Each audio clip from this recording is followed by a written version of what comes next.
Kita sampaikan keinginan kita. Tetapi di sisi lain kita terbuka pada apa yang menjadi kehendak Tuhan.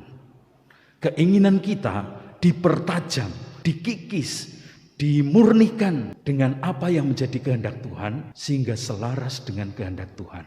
Kalaupun ternyata nanti tidak dikabulkan, kita akan tetap menyadari, kita akan tetap bisa menerima kenyataan dengan keyakinan bahwa apa yang diberikan oleh Tuhan tetaplah yang terbaik untuk kita. Dalam nama Bapa dan Putra dan Roh Kudus, amin. Tuhan bersamamu. Agung dan semara Allah karya Tuhan, keadilannya tetap untuk selama-lamanya. Perbuatannya yang agung pantas dikenang, Tuhan itu pengasih dan penyayang. Dengan keyakinan bahwa Tuhan itu pengasih dan penyayang, kita awali hari baru kita dengan merayakan Ekaristi, syukur pada Tuhan. Marilah berdoa.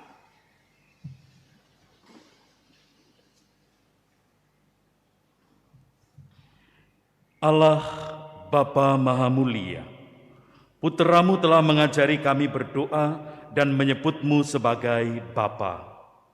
Semoga kami mampu hidup sebagai anak-anak-Mu yang patuh dan setia, seturut teladan Yesus Kristus Putra Tunggal-Mu. Sebab Dialah Tuhan, pengantara kami, yang bersama dengan Dikau dalam persatuan Roh Kudus, hidup dan berkuasa Allah sepanjang segala masa. Amin. Pembacaan dari surat kedua Rasul Paulus kepada jemaat di Korintus. Saudara-saudara, alangkah baiknya jika kalian sabar terhadap kebodohanku yang tidak seberapa. Dan memang kalian sabar terhadap aku. Sebab aku cemburu kepadamu dengan cemburu ilahi, karena aku telah mempertunangkan kalian kepada satu pria untuk membawa kalian sebagai perawan suci kepada Kristus. Tetapi aku takut, kalau pikiranmu disesatkan dari kesetiaanmu yang sejati kepada Kristus, sebagaimana Hawa diberdayakan oleh ular dengan kelicikannya. Sebab kalian sabar saja, jika ada seseorang datang mewartakan Yesus yang lain daripada yang telah kami wartakan, atau memberikan kepadamu roh yang lain daripada yang kalian terima, atau Injil yang lain daripada yang telah kalian terima. Padahal menurut pendapatku, sedikit pun aku tidak kurang dibanding rasul-rasul yang tiada taranya itu. Andai kata aku kurang paham dalam hal berkata-kata, tidaklah demikian dalam hal pengetahuan. Sebab kami telah menyatakannya kepadamu kepada segala waktu dan di dalam segala hal. Apakah aku berbuat salah jika aku merendahkan diri untuk meninggikan kalian, karena aku mewartakan Injil Allah kepadamu dengan cuma-cuma? Jemaat-jemaat lain telah kurampok dengan menerima tunjangan dari mereka, agar aku dapat melayani kalian. Dan ketika aku dalam kekurangan di tengah-tengahmu, aku tidak menyusahkan seorang pun. Sebab apa yang kurang padaku dicukupi oleh saudara-saudara yang datang dari Makedonia. Dalam segala hal, aku menjaga diriku, supaya jangan menjadi beban bagimu, dan aku tetap berbuat demikian. Dengan kebenaran Kristus dalam diriku, aku menegaskan bahwa kemegahanku itu tidak akan dirintangi oleh siapapun di daerah-daerah Akaya. Mengapa tidak? Apakah karena aku tidak mengasihi kalian? Allah mengetahuinya. Demikianlah sabda Tuhan. Adil dan benarlah karya tangan-Mu ya Tuhan. Adil dan benarlah karya tangan-Mu ya Tuhan. Aku bersyukur kepada Tuhan dengan segenap hati dalam lingkungan orang-orang benar dan di tengah jemaat. Besarlah perbuatan-perbuatan Tuhan, layak diselidiki oleh semua orang yang menyukainya. Adil dan benarlah karya tangan-Mu ya Tuhan. Agung dan semaraklah pekerjaannya, keadilannya tetap untuk selama-lamanya. Perbuatan-perbuatannya yang ajaib dijadikannya peringatan. Tuhan itu pengasih dan penyayang. Adil dan benarlah karya tangan-Mu ya Tuhan. Perbuatan tangannya ialah kebenaran dan keadilan. Segala titahnya teguh, perintahnya kokoh lestari untuk selamanya, dilakukannya dalam kebenaran dan kejujuran. Adil dan benarlah karya tangan-Mu ya Tuhan. Haleluya, haleluya, haleluya,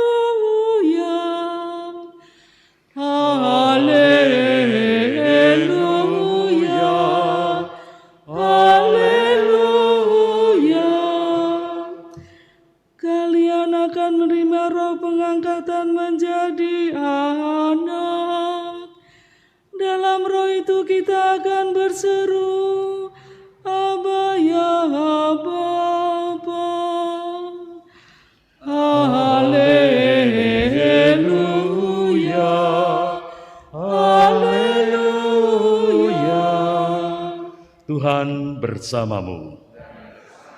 Inilah Injil Yesus Kristus menurut Matius. Dimuliakanlah Tuhan. Dalam khotbah di bukit berkatalah Yesus, "Bila kalian berdoa, janganlah bertele-tele seperti kebiasaan orang yang tidak mengenal Allah. Mereka menyangka doanya akan dikabulkan karena banyaknya kata-kata. Jadi janganlah kalian seperti mereka, karena Bapamu tahu apa yang kalian perlukan sebelum kalian minta kepadanya. Maka berdoalah kalian demikian: Bapa kami yang ada di surga, dimuliakanlah namamu, datanglah kerajaan-Mu, jadilah kehendak-Mu di atas bumi seperti di surga. Berilah kami pada hari ini makanan kami yang secukupnya, dan ampunilah kesalahan kami, seperti kami pun mengampuni yang bersalah kepada kami. Dan janganlah membawa kami ke dalam pencobaan, tetapi bebaskanlah kami dari yang jahat. Amin. Karena jikalau kalian mengampuni kesalahan orang, Bapamu yang di surga akan mengampuni kalian pula. Tetapi jikalau kalian tidak mengampuni orang, Bapamu pun tidak akan mengampuni kesalahanmu." Demikianlah Injil Tuhan. Terpujilah Kristus.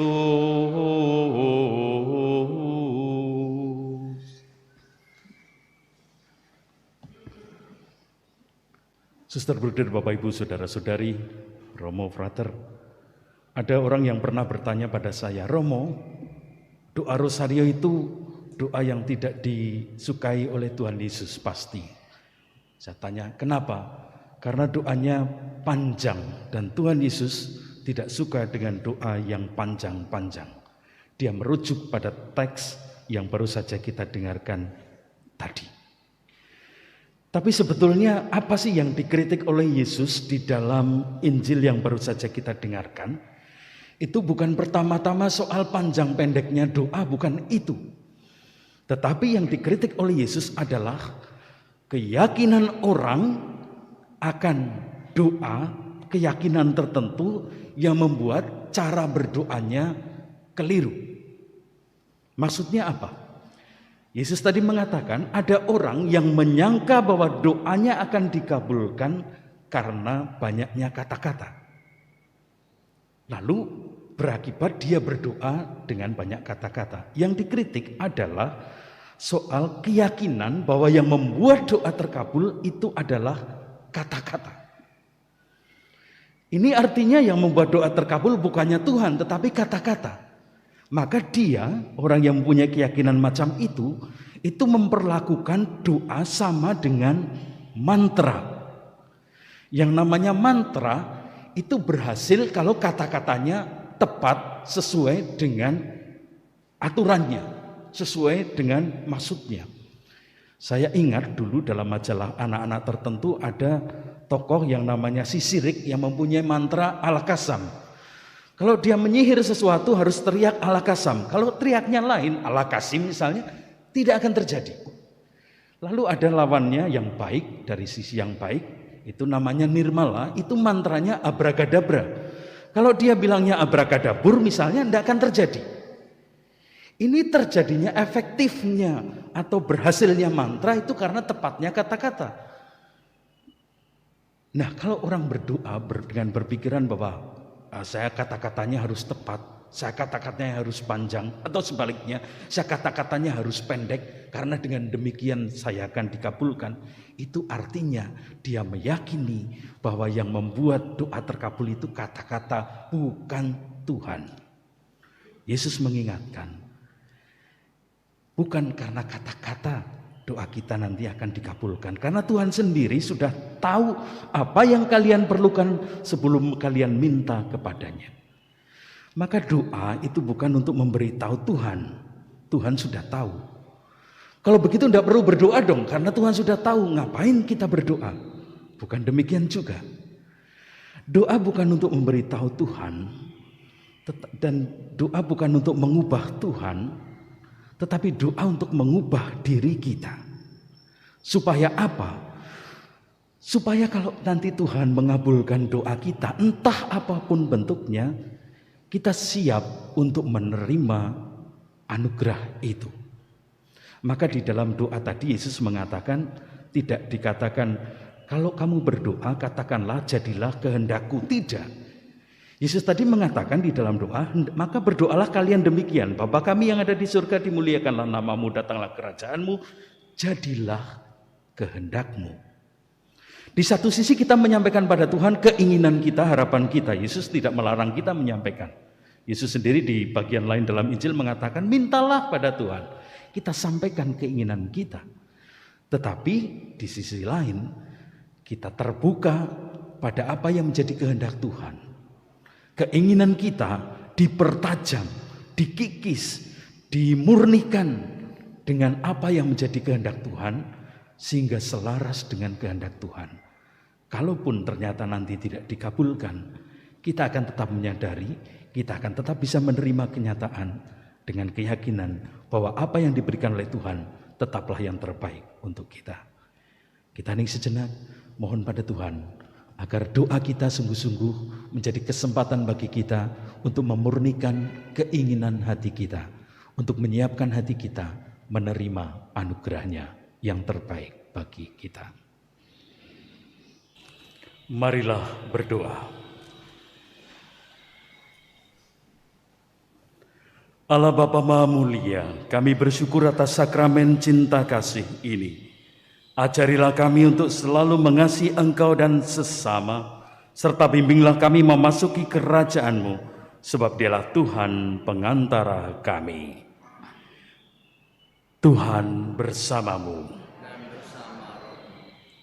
Kiranya Allah yang Maha Kuasa memberkati kita sekalian, keluarga kita, dan orang yang kita jumpai hari ini, Bapa dan Putra dan Roh Kudus. Perayaan Ekaristi sudah selesai. Pergilah kita semua diutus. Amin.